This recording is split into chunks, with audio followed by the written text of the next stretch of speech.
Uma única lágrima desceu pelo rosto de mármore de um menino de 12 anos, que não pronunciava uma palavra há 4 longos anos.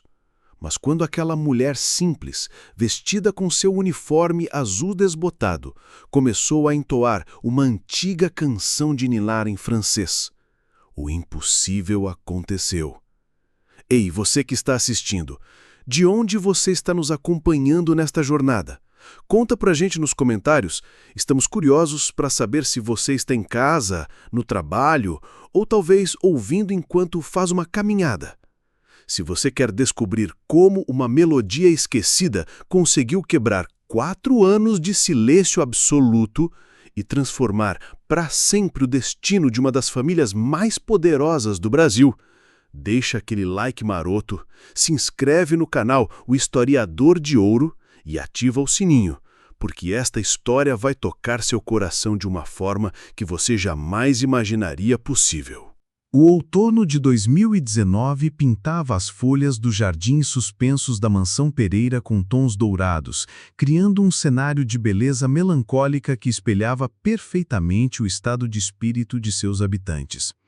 Localizada no exclusivo bairro do Morumbi, a propriedade de 3.000 metros quadrados erguia-se como um monumento ao sucesso empresarial, mas também como um mausoléu de esperanças perdidas. Augusto Pereira observava através das janelas francesas de seu escritório, revestido em mogno brasileiro centenário. Aos 48 anos, seus cabelos prematuramente grisalhos e as rugas de expressão ao redor dos olhos contavam a história de um homem que havia conquistado tudo na vida, exceto aquilo que mais importava.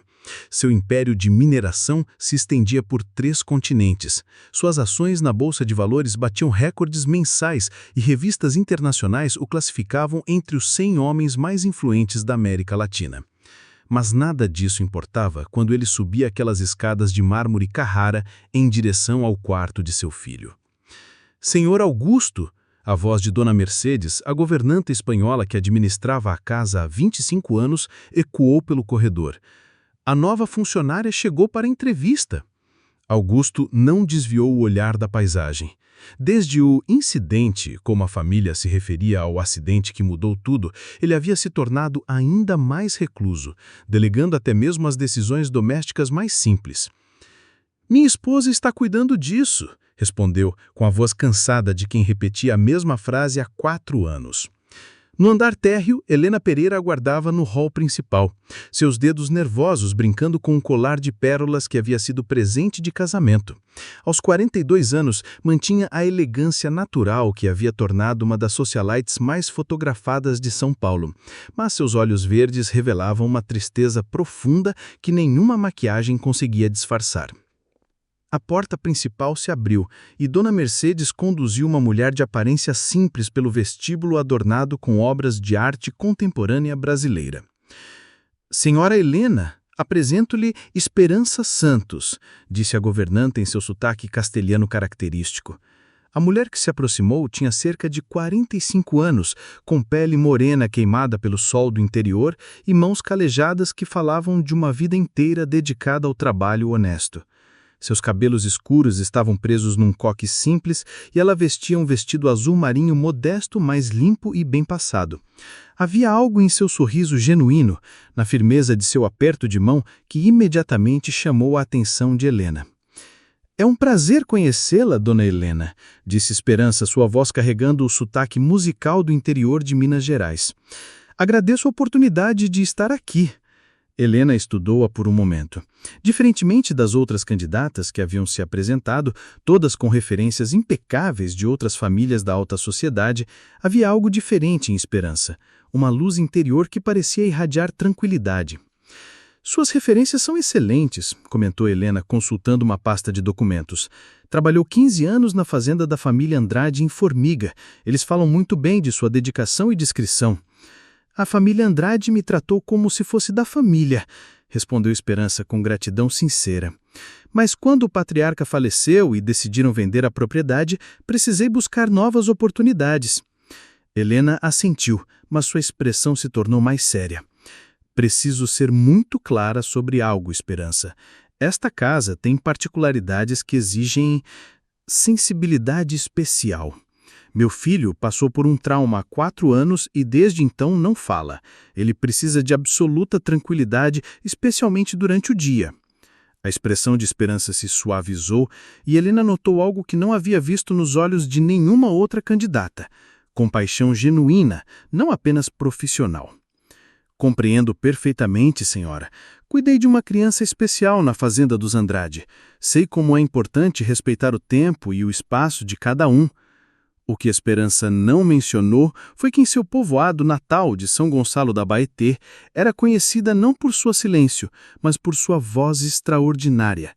Uma voz que havia consolado viúvas enlutadas, animado festivais juninos e liderado o coral da Igreja do Sagrado Coração por mais de 2 décadas.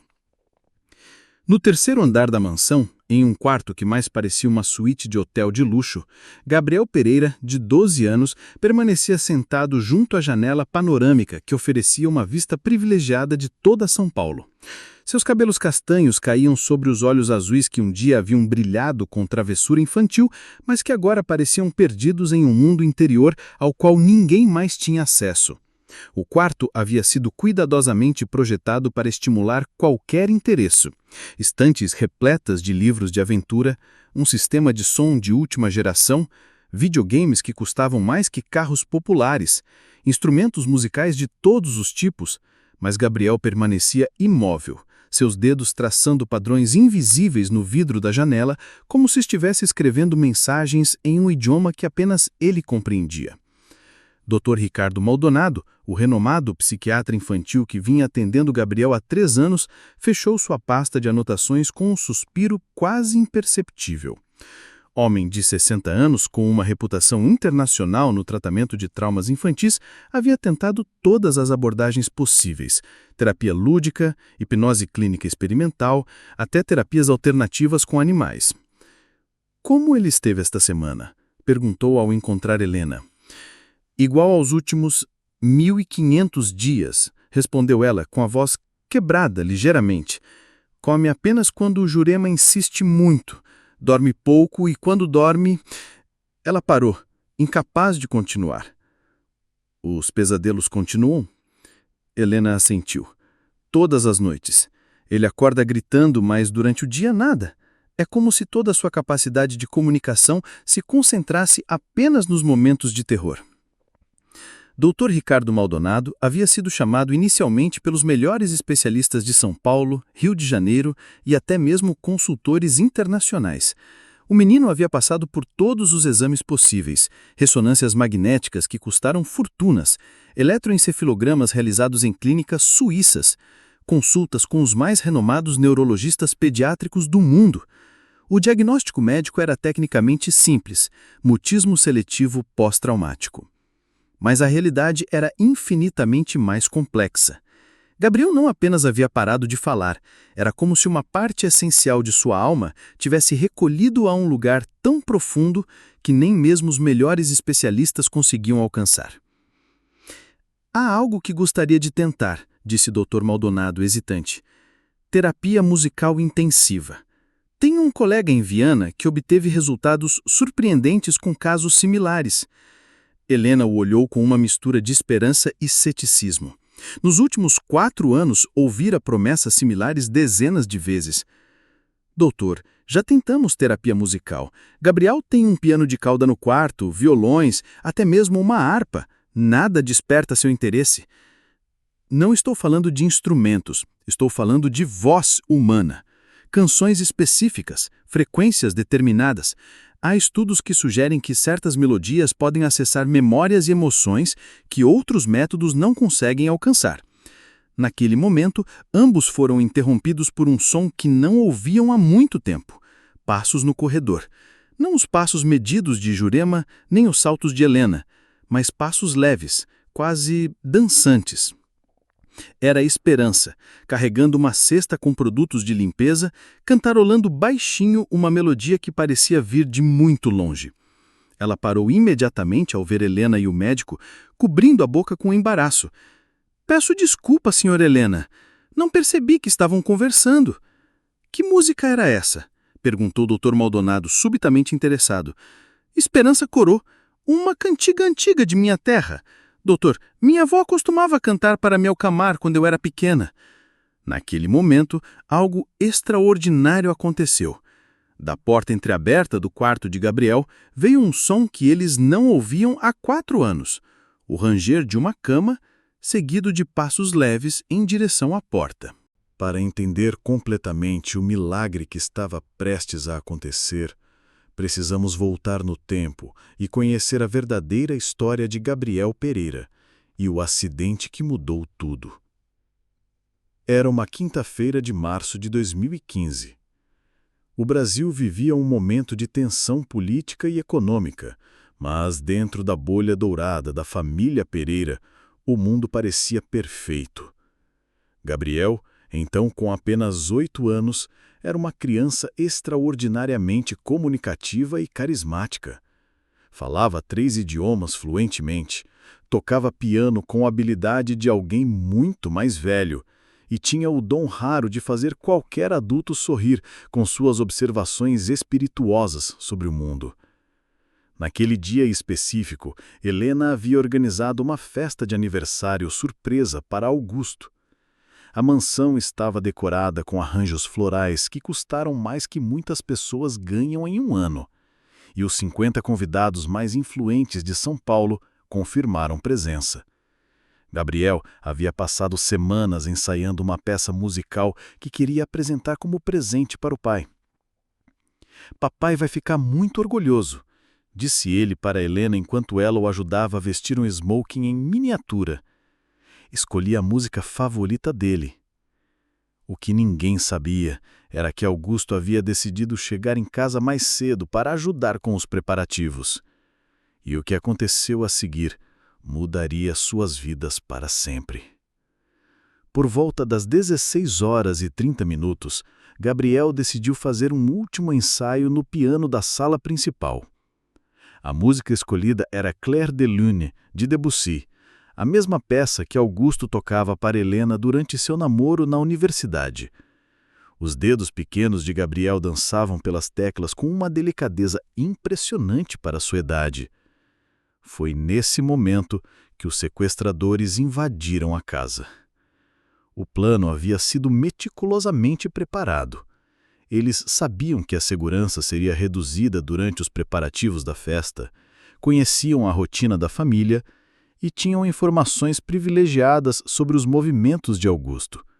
O objetivo era simples: sequestrar o empresário e exigir um resgate de 50 milhões de reais. Mas Gabriel estava onde não deveria estar. O primeiro tiro foi disparado quando o menino tentou correr em direção às escadas. A bala ricocheteou no mármore, fragmentando-se em pequenos pedaços que se espalharam pela sala como chuva metálica. Gabriel não foi atingido fisicamente, mas o trauma psicológico foi devastador. O que aconteceu nos 15 minutos seguintes foi ainda pior. Os sequestradores, percebendo que o plano havia dado errado, decidiram usar Gabriel como moeda de troca. Eles o mantiveram refém na própria sala de música, forçando-o a ligar para o pai e implorar para que ele voltasse para casa. "Papai, por favor, venha me buscar. Eles disseram que vou me machucar se você não vier." Foram as últimas palavras que ele pronunciou. A polícia conseguiu cercar a mansão em 40 minutos. Augusto chegou 10 minutos depois, contra todas as recomendações de segurança. O confronto foi rápido e fatal para os sequestradores. Mas quando encontraram Gabriel, escondido debaixo do piano de cauda, ele já não era mais o mesmo menino. Os médicos explicaram que Gabriel havia sofrido um choque traumático tão severo que seu cérebro, como mecanismo de defesa, havia simplesmente desligado sua capacidade de comunicação verbal. Era como se a parte da mente responsável pela fala tivesse se fechado em um cofre interno, trancando também todas as memórias e emoções associadas àquele dia terrível. 2 semanas depois da contratação de Esperança, a rotina da mansão Pereira havia adquirido um ritmo diferente. Não que algo dramático tivesse acontecido. pelo menos não ainda. Mas havia uma qualidade no ar, uma sensação sutil de que alguma coisa estava mudando. Esperança trabalhava com uma eficiência silenciosa que impressionava até mesmo Jurema, que havia se tornado quase impossível de satisfazer nos últimos anos. Mas não era apenas sua competência profissional que chamava atenção. Era a maneira como ela se movia pela casa, com um respeito reverente, mas sem o medo quase supersticioso que os outros funcionários demonstravam ao passar pelo terceiro andar. Ela é diferente das outras, comentou Juliana, a cozinheira, no café da manhã dos funcionários. Não fica fazendo perguntas sobre o menino, mas também não age como se ele fosse um fantasma. É cedo para dizer alguma coisa. Já vi muita gente boa começar bem e depois... Depois o quê? Perguntou Esperança, entrando na cozinha com sua cesta de materiais de limpeza. Depois, não aguentar o peso desta casa. Este lugar, ele muda as pessoas. O silêncio aqui não é normal. É como se a própria casa estivesse de luto. Esperança assentiu compreensivamente. Já percebi isso, mas também percebo que há muito amor aqui. Às vezes o amor ferido faz mais barulho que qualquer outra coisa, mesmo quando se manifesta como silêncio. Naquela manhã, Esperança havia sido designada para limpar o corredor do terceiro andar. Uma tarefa que geralmente cabia apenas a Jurema, devido à proximidade com o quarto de Gabriel. Mas a governanta estava com uma crise de artrite e alguém precisava manter a área impecável para a visita mensal do Dr. Maldonado. Enquanto passava o pano nos móveis antigos que decoravam o corredor, Esperança não pôde evitar notar a porta entreaberta do quarto de Gabriel. Ela havia sido instruída a não olhar, não se aproximar, não fazer nada que pudesse perturbar o menino. Mas enquanto limpava uma mesa de apoio próxima, seus olhos inevitavelmente se voltaram para o interior do quarto. Gabriel estava sentado em sua posição habitual junto à janela. Mas desta vez algo era diferente. Em vez de olhar para fora, ele observava o reflexo de Esperança no vidro da janela. Quando seus olhares se cruzaram através do reflexo, o menino não desviou os olhos como fazia com todos os outros. Por um momento que pareceu eterno, eles simplesmente se olharam. Esperança não fez nenhum movimento brusco, não tentou sorrir forçadamente ou acenar. Ela apenas reconheceu sua presença com um leve inclinar de cabeça, do mesmo modo como cumprimentaria qualquer pessoa em seu povoado natal. Então, algo extraordinário aconteceu. Gabriel levantou a mão e colocou a palma contra o vidro da janela, como se estivesse tentando tocar o reflexo de Esperança. Foi um gesto mínimo, mas o primeiro movimento voluntário de comunicação que ele havia feito em 4 anos. Esperança sentiu seu coração acelerar, mas manteve-se serena. Lentamente, ela se aproximou da porta e colocou sua própria mão contra o vidro do lado de fora, alinhando-a com a mão de Gabriel.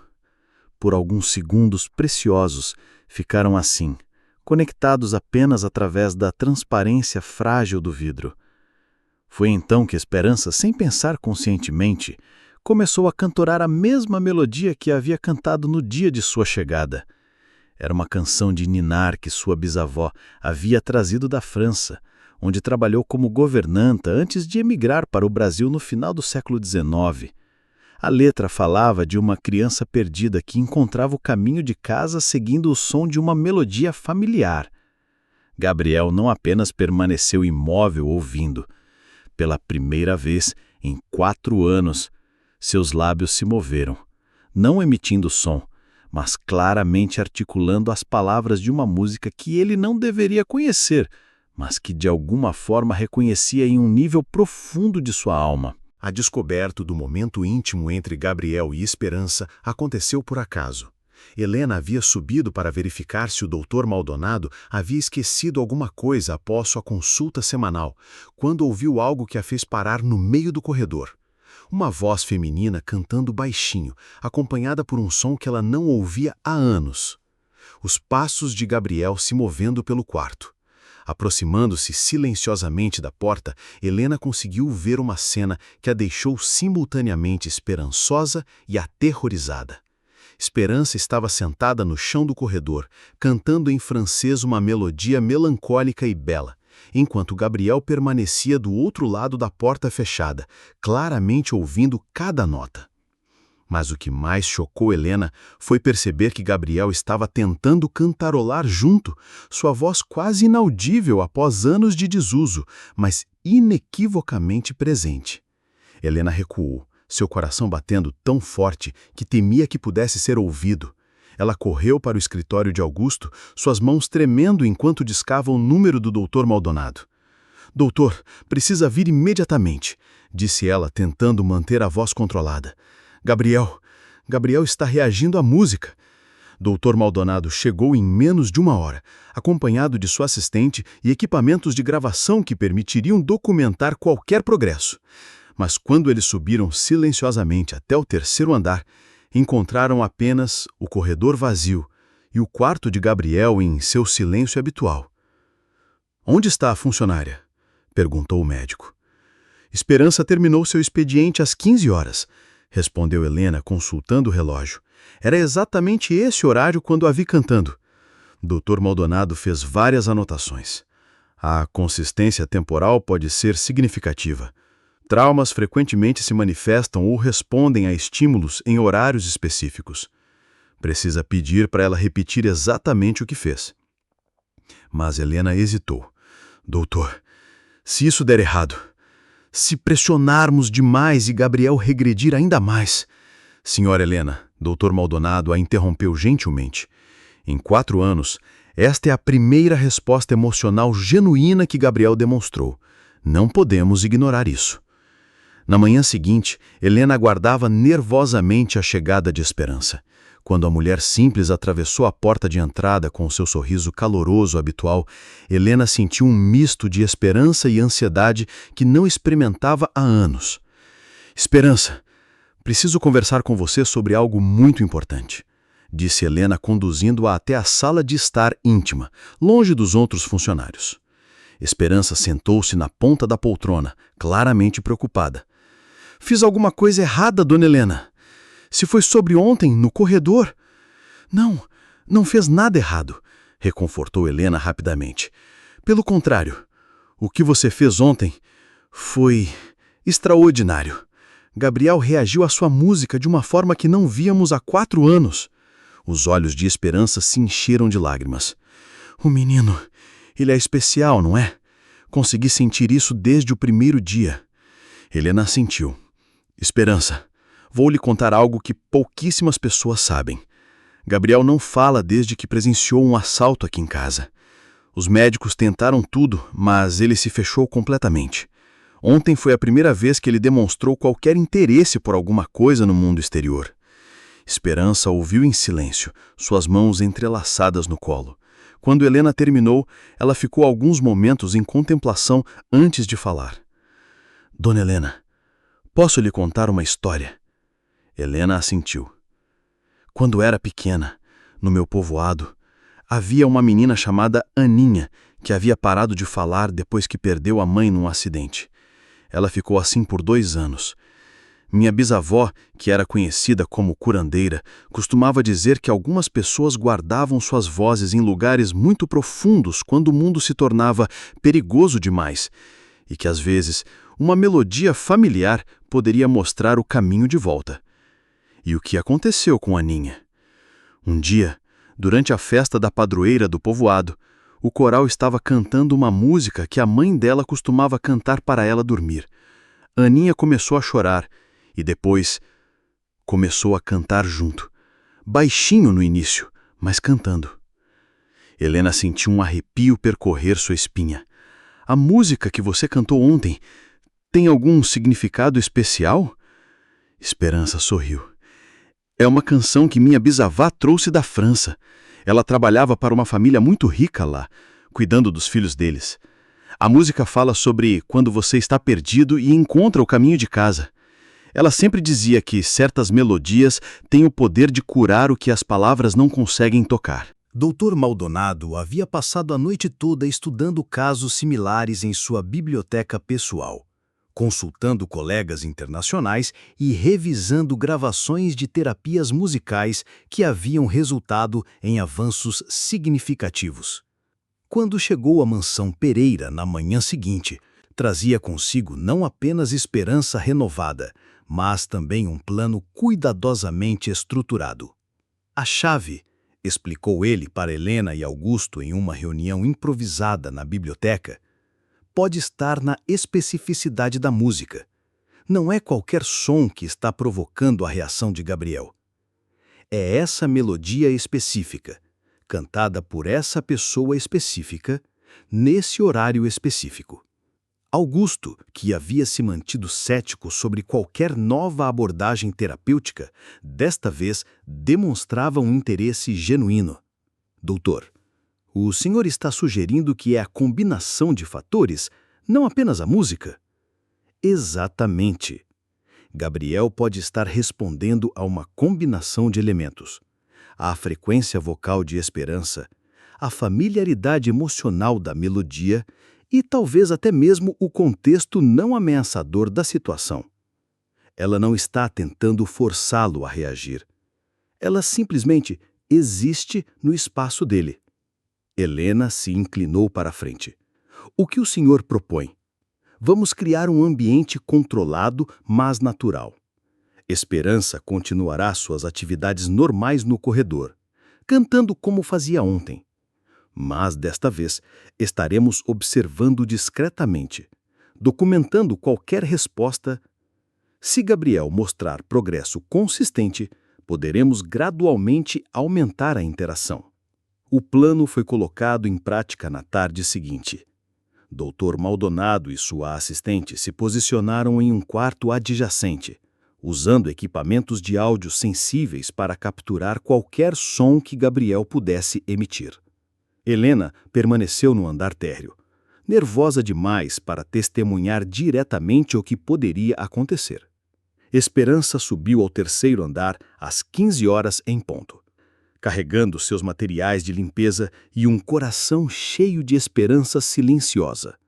Ela havia passado a noite anterior em oração, pedindo orientação sobre como proceder. Não era uma mulher com educação formal, mas possuía uma sabedoria intuitiva sobre cura emocional que vinha de gerações de mulheres fortes em sua família. Ao começar suas tarefas no corredor, ela naturalmente começou a cantarolar a mesma melodia francesa, mas, desta vez, percebeu imediatamente que Gabriel estava diferente. Em vez de permanecer imóvel junto à janela, ele havia se posicionado próximo à porta, claramente intentando ouvir melhor. Esperança tomou uma decisão corajosa. Lentamente, ela se aproximou da porta e se sentou no chão do corredor, encostando as costas na parede. Desta posição, ela estava a apenas alguns centímetros de Gabriel, separados apenas pela madeira maciça da porta. E então, ela começou a cantar com mais clareza, permitindo que sua voz carregasse toda a emoção e cuidado que sentia pelo menino perdido do outro lado da porta. Un enfant perdu dans la nuit noire, cherche le chemin vers la maison. Do quarto ao lado, Dr. Maldonado segurava a respiração enquanto observava os medidores de seus equipamentos. Havia atividade vocal no quarto de Gabriel. Sons baixos, quase imperceptíveis, mas definitivamente presentes. Então, aconteceu algo que nenhum deles estava preparado para ouvir. Gabriel começou a cantarolar junto. Sua voz, rouca e hesitante após anos de silêncio, mas inequivocamente tentando acompanhar a melodia de esperança. As lágrimas correram pelo rosto de Dr. Maldonado enquanto gravava aqueles primeiros sons preciosos. Na sala de equipamentos, sua assistente cobriu a boca para abafar um soluço de emoção. Mas o verdadeiro milagre ainda estava por vir. Depois de alguns minutos cantando juntos pela porta, Gabriel fez algo que chocou a todos. Ele se levantou, caminhou até a porta e lentamente girou a maçaneta. Pela primeira vez em 4 anos, Gabriel Pereira abriu a porta de seu quarto por iniciativa própria. Quando a porta se abriu e ele viu Esperança sentada no chão do corredor, cantando para ele como se fosse a coisa mais natural do mundo, algo profundo se moveu em seu peito. Não foi uma cura instantânea. Traumas dessa magnitude não desaparecem de um momento para o outro. Mas foi o primeiro passo real em direção à luz, depois de 4 anos perdido na escuridão. Gabriel não disse nada. Ainda não estava pronto para isso. Mas ele se sentou no chão do corredor, do outro lado de Esperança, e pela primeira vez em 4 anos, permitiu que alguém compartilhasse seu espaço sem medo. O impacto daquele momento reverberou através de toda a mansão, como ondas invisíveis, transformando a atmosfera que havia permanecido carregada de tristeza por tanto tempo. Helena, que havia subido às pressas quando o Dr. Maldonado a chamou, encontrou uma cena que jamais havia imaginado ser possível. Seu filho sentado pacificamente no corredor, não fugindo da presença de outra pessoa. Nos dias que se seguiram, estabeleceu-se uma rotina nova e preciosa. Todos os dias às 15 horas, Esperança subia ao 3º andar para suas tarefas de limpeza. E todos os dias, Gabriel abria a porta e se sentava no corredor para ouvi-la cantar. Eles não conversavam. Gabriel ainda não estava pronto para palavras. Mas havia uma comunicação acontecendo em um nível muito mais profundo. Dr. Maldonado documentava cuidadosamente cada sessão, observando sinais sutis de progresso. Gabriel começou a fazer contato visual mais direto com Esperança. Seus movimentos se tornaram menos rígidos. E, mais significativamente, ele começou a imitar não apenas a melodia, mas também alguns gestos que Esperança fazia enquanto cantava. É como se ela estivesse construindo uma ponte, explicou o médico para Helena durante uma de suas consultas semanais. Uma ponte emocional, que permite a Gabriel se conectar novamente com o mundo exterior, sem o medo. Ela não está forçando, apenas oferecendo um caminho de volta, e Gabriel, aos poucos, está começando a aceitar. Augusto, por sua vez, começou a passar mais tempo em casa. Não no escritório, mas nos corredores, observando de longe as interações entre Esperança e Gabriel. Ele via a leveza que Esperança trazia, a paciência em seus olhos, a melodia que parecia acalmar não apenas seu filho, mas também a tempestade em sua própria alma. A mansão, antes um palácio de silêncio, começava a ser preenchida por uma nova e delicada sinfonia. Com o passar das semanas, a ponte invisível construída por Esperança se tornou mais sólida. Gabriel não apenas ouvia, ele começou a participar. Primeiro, com pequenos movimentos de cabeça, depois com um balançar suave do corpo no ritmo da música. Dr. Maldonado sugeriu que Esperança começasse a introduzir pequenas variações, talvez uma nova melodia ou até mesmo um instrumento simples. Esperança, com sua sabedoria intuitiva, optou por algo mais orgânico. Ela começou a trazer para o corredor pequenos objetos que encontrava nos jardins da mansão. Uma folha de outono de cor vibrante, uma pena de pássaro, uma flor recém-desabrochada. Ela os colocava no chão, perto de Gabriel, e cantava sobre a beleza e a efemeridade da natureza. Gabriel, por sua vez, começou a tocar esses objetos, explorando suas texturas e formas com uma curiosidade infantil que havia sido suprimida por tanto tempo. Um dia, Esperança trouxe um pequeno galho seco e, enquanto cantava, começou a desenhar na poeira do chão. Ela desenhou uma árvore, depois um pássaro e, finalmente, uma melodia em forma de notas musicais. Gabriel observava, seus olhos azuis fixos nos movimentos de suas mãos. Quando ela terminou, ele estendeu um dedo e, hesitante, traçou uma das notas musicais. Foi um momento de pura magia. Um diálogo sem palavras, mas repleto de significado. Helena e Augusto, observando de longe, sentiam uma mista de alegria e apreensão. Cada pequeno avanço de Gabriel era um passo em direção à cura, mas também um lembrete doloroso do tempo perdido. Augusto, em particular, sentia um peso crescente de culpa.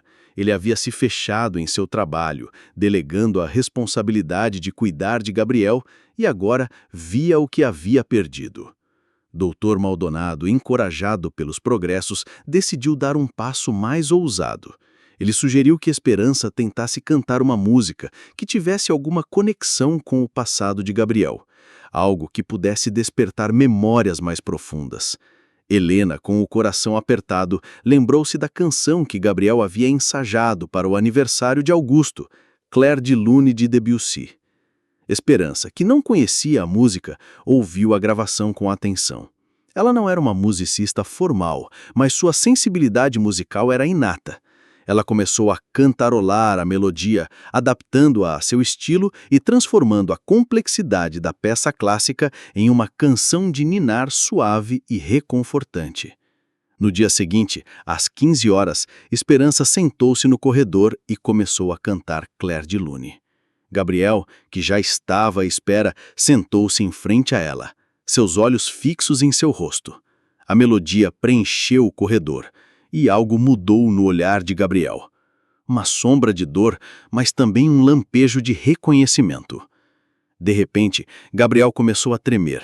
Seus olhos se encheram de lágrimas e ele começou a chorar. Um choro silencioso e profundo que vinha de um lugar muito distante.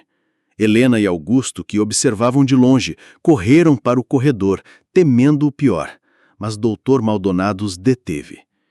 "Deixem-no", disse o médico, sua voz firme. "Ele está sentindo, é um bom sinal." Esperança, sem se abalar, continuou a cantar, sua voz um bálsamo para a dor de Gabriel. Ela estendeu a mão e hesitantemente tocou o braço do menino. Gabriel, em vez de se afastar, inclinou-se em direção a ela, buscando consolo em seu toque e em sua voz. O choro de Gabriel durou vários minutos, um desabafo de anos de dor e silêncio.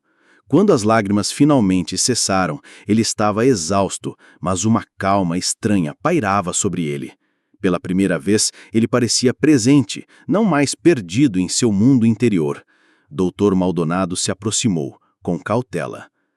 "Gabriel", disse o médico, sua voz suave. "Você está bem?" Gabriel olhou para ele, depois para a Esperança e finalmente para seus pais.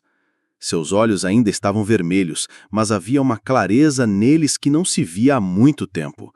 Ele abriu a boca e todos prenderam a respiração. Um som rouco e quase inaudível saiu de seus lábios. "Papai." Foi apenas uma palavra, mas para Augusto e Helena foi o som mais lindo que já haviam ouvido. Augusto caiu de joelhos, as lágrimas escorrendo pelo rosto. Helena abraçou Gabriel com força, soluçando de alívio e gratidão. Esperança sorriu, seus olhos marejados. Ela sabia que o caminho ainda era longo, mas a primeira barreira havia sido quebrada. A música, a paciência e o amor fizeram o impossível. Nos dias seguintes, Gabriel começou a falar novamente, primeiro em sussurros, depois em frases curtas. Ele ainda tinha pesadelos, mas agora conseguia descrevê-los, e Dr. Maldonado pôde finalmente começar a trabalhar com ele no trauma. A mansão Pereira, antes um palácio de silêncio, agora ecoava com a voz de uma criança que havia encontrado seu caminho de volta. A recuperação de Gabriel não foi apenas um milagre individual, foi o catalisador para a cura de toda a família Pereira. Augusto, antes recluso e distante, começou a passar mais tempo com o filho, jogando, lendo e, pela primeira vez em anos, conversando. Helena, que havia carregado o peso da culpa por tanto tempo, finalmente se permitiu sentir a alegria e a esperança. Esperança, a mulher simples do interior, tornou-se uma parte indispensável da família. Ela não era mais apenas uma funcionária, era uma amiga, uma confidente, uma curandeira. Sua presença trouxe uma leveza e uma autenticidade que a riqueza e o status social não podiam comprar. Ela ensinou a Gabriel e a seus pais que a verdadeira força não reside no poder ou no dinheiro, mas na capacidade de amar, perdoar e se conectar. Dr. Maldonado, maravilhado com o progresso de Gabriel, começou a documentar o caso para um estudo de pesquisa. Ele acreditava que a abordagem de Esperança, combinando música, empatia e um ambiente não ameaçador, poderia revolucionar o tratamento de traumas infantis. Ele a convidou para palestrar em conferências, mas Esperança, com sua humildade característica, recusou. "Minha cura é para um, não para muitos", ela disse. "E meu lugar é aqui, com um menino." Anos se passaram, Gabriel cresceu, um jovem brilhante e sensível, com uma paixão pela música e uma profunda gratidão por Esperança. Ele se tornou um pianista talentoso, usando sua música para expressar as emoções que as palavras ainda lutavam para alcançar. Ele nunca esqueceu o dia em que Esperança o trouxe de volta à vida com sua melodia. A Mansão Pereira, antes um símbolo de tristeza, tornou-se um lar de risos, música e amor. Augusto e Helena, transformados pela experiência, dedicaram parte de sua fortuna a causas sociais, construindo centros de apoio para crianças com trauma e financiando pesquisas sobre terapias alternativas. Eles aprenderam que a verdadeira riqueza não está no que se acumula, mas no que se compartilha. Esperança, já idosa, continuou a viver na Mansão Pereira, cercada pelo carinho da família Pereira. Sua voz, embora mais fraca com o tempo, nunca perdeu sua mágica. Ela continuou a cantar suas canções de ninar não apenas para Gabriel, mas para os netos de Augusto e Helena, transmitindo um legado de cura e esperança. Um dia, Gabriel, já um jovem adulto, decidiu que era hora de visitar São Gonçalo do Abaeté, o povoado natal de Esperança. Ele queria conhecer as raízes da mulher que havia salvado sua vida, entender a cultura e as tradições que moldaram sua alma. Esperança, com um brilho nos olhos, concordou em acompanhá-lo. A viagem foi uma jornada de descobertas. Gabriel conheceu a família de Esperança, ouviu histórias de sua infância e viu a simplicidade e a beleza da vida no interior. Ele visitou a Igreja do Sagrado Coração, onde Esperança havia liderado o coral por décadas, e sentiu a energia da comunidade que a havia nutrido. Ele também conheceu Aninha, a menina que Esperança havia mencionado anos atrás. Aninha, agora uma mulher adulta, era professora de música na pequena escola local.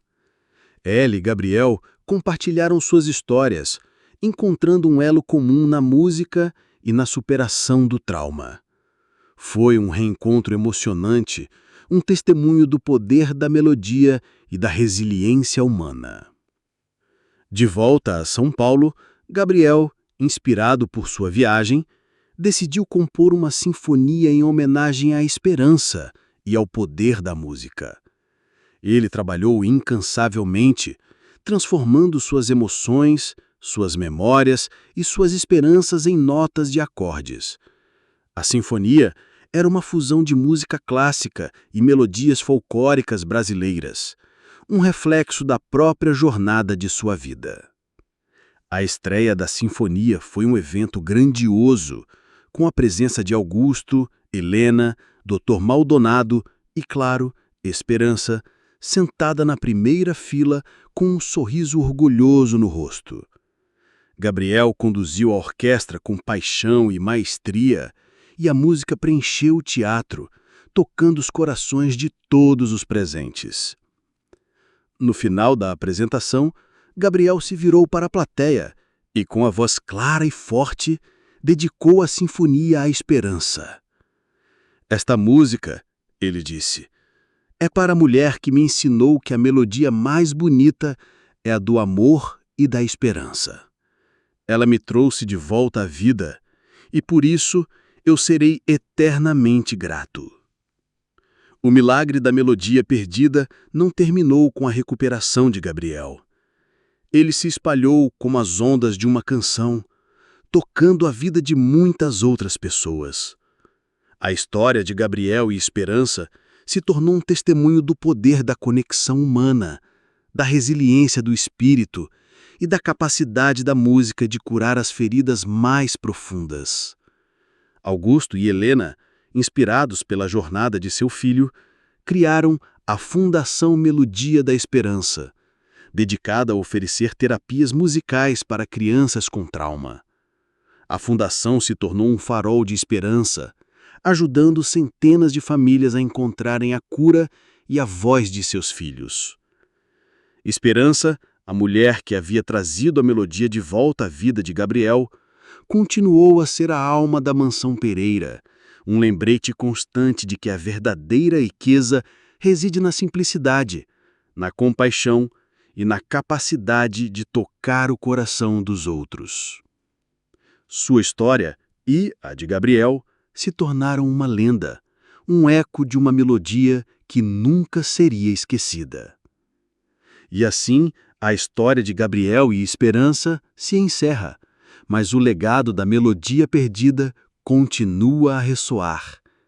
É uma história sobre a força do amor, a resiliência do espírito humano e o poder transformador da música. É um lembrete de que mesmo nos momentos mais sombrios, a esperança pode ser encontrada em uma simples canção, em um toque gentil, em uma conexão inesperada. Que esta história inspire você a buscar a melodia em sua própria vida, a encontrar a esperança nos momentos de silêncio e a compartilhar a sua própria canção com o mundo. Se você se emocionou com a história de Gabriel e Esperança, se essa melodia tocou seu coração, então não se esqueça de deixar o seu like neste vídeo. Compartilhe com seus amigos e familiares para que mais pessoas possam ser inspiradas por essa jornada de cura e esperança. E claro, se você ainda não faz parte da nossa comunidade, se inscreva no canal O Historiador de Ouro e ative o sininho para não perder nenhuma de nossas próximas histórias que vão te fazer refletir, sonhar e, quem sabe, encontrar a sua própria melodia perdida. Até a próxima!